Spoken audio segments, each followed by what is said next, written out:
Ronnie Ward from the Dimmas section of the Flatbush neighborhood, Brooklyn, in the city of New York. The 5 October 2024 briefing, 16th General Ordinary Assembly of the Synod of Bishops. 325 views, October 5th, from the Holy See Press Office, briefing regarding the General Assembly of the Synod of Bishops, Vatican News. Okay, here we go. Here we go.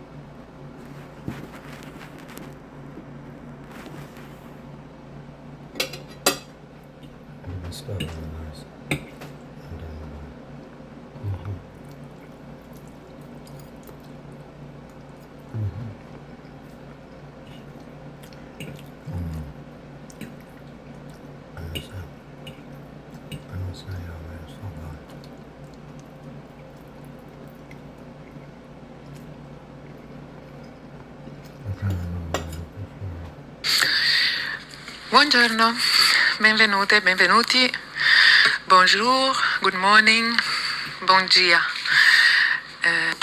Good morning to everyone. We are here again today for our briefing. There are several guests as usual, and I will introduce them to you. His Excellency Pablo Virgilio David, Bishop of Caloocan, the Philippines, member of the Information Commission of the 16th Ordinary General Assembly of the Synod of Bishops. His Excellency Lounet Saturné, Archbishop of Cape Haitien, Haiti, head of the missionary works in Haiti. Also, His Excellency Monir Karala, Bishop of Patron of the Maronite Church, north of Beirut, a peacemaker in a country at war for almost 50 years.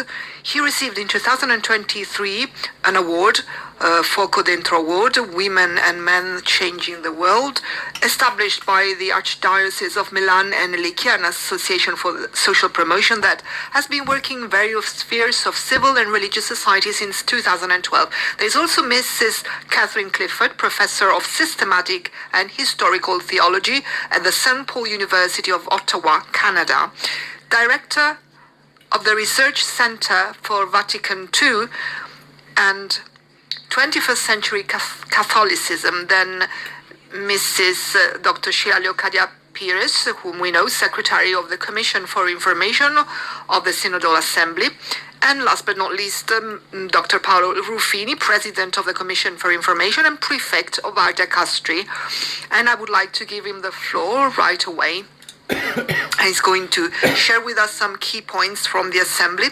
And today there were many people present, Dr. Ruffini. Yes, 340 people today. Thank you for being here on a Saturday. Thank you for being here, and thank you for being with us via Zoom. I will not take very long to leave room to our guests.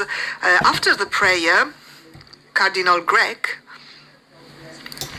General Secretary of the Synod, made an important announcement, I think, from the standpoint of the works, the synodal works, concerning the need expressed by the Assembly and the working groups to start a dialogue with the 10 working groups set up by the Holy Father. Cardinal Gregg said, we listen to the Assembly. The Assembly has expressed this wish in several ways, so he asked the Assembly to vote on this proposal regarding a moment of interaction between the study groups and the members of the Synod. This proposal was voted, and it obtained 265 votes for and 74 votes against. So on Friday, 18th October, the coordinators and other group members of the 10 groups will meet and listen to the members of the Assembly who wish to have an exchange with them on the theme addressed by the group. Also, it will be possible for members to deliver written contributions to the Secretariat, and they will be given to the groups. So this allows us to move forward this synodal process. Pope Francis was informed by the Secretary of the Synod concerning this proposal to hear his opinion, and after hearing to his opinion, then the proposal was submitted for voting to the Assembly. As far as what was done this morning, the conversational phase on the first module was concluded, the foundations of the synodal journey. The rapporteurs of the language tables were tasked with gathering the result of the work in the groups, in the working groups, and the way in which they, let's say, absorbed or understood the works. So there was a meeting that was followed by the drafting of a document that every group handed to the Secretariat of the Synod. These documents need to include some proposals or statements on essential themes that should be included in the final document, including those that should be further deepened, and not just a theme of, the title of a theme, but also to talk about how to achieve a certain objective. So in this sense, the groups were asked to be concrete. As far as the afternoon is concerned, and I will hand it over to Sheila soon, yesterday there were some free speeches, interventions, and also two discussions on two topics. One was how to develop the fundamentals of synodality to emphasize indispensable recognition and respect for people who find themselves in conditions of particular poverty and suffering. And the second was, what does synodality say about the usual way of understanding the life and the mission of the Church? And Sheila will get into more detail, but among the points that were more discussed is how to connect synodality to prayer and liturgy.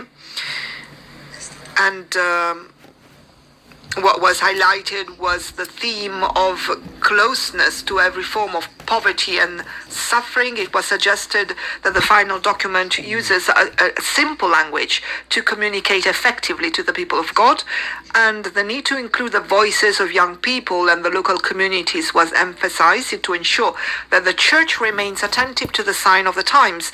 Many speakers spoke about the theme of peace and war in the world, and also about the theme of care for creation. Concerning the theme of peace and war, I would like to remind you in this connection that tomorrow there's going to be a rosary, which we will pray together in Santa Maria Maggiore, where the Pope will invoke peace. And on Monday there is this day of fasting and prayer convened by Pope Francis next Monday on the 7th. And for us it's going to be a working day, but of course we will fast and pray at the Synod and also in our own homes or places where we are staying. I'm handing the floor to Sheila so that she give you more specific information concerning some key points in yesterday's general congregation. Thank you. Afternoon.